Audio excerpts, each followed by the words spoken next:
Hey everyone, if you've built a Next.js application and want to put it online for the world to see, Vercel is one of the easiest and most popular deployment platforms available. In this video, I'll show you how to deploy a Next.js app on Vercel from start to finish in 2026. First, make sure your Next.js project is working correctly on your local machine.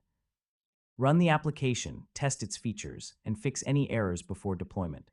Once your project is available on GitHub, visit the Vercel website and sign in to your account. If you don't have an account yet, create one and complete the setup process.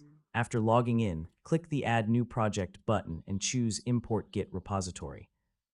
Vercel will display your connected GitHub repositories. Select the repository containing your Next.js application. Next, review the project settings.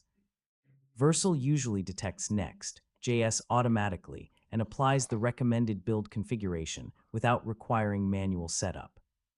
If your application uses environment variables, open the environment variables section and add any required API keys, database credentials, or configuration values.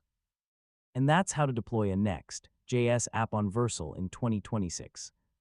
With GitHub integration, automatic deployments, and built-in optimization for Next.js, Vercel makes it easy to get your application online quickly and professionally. Thanks for watching, and I'll see you in the next tutorial.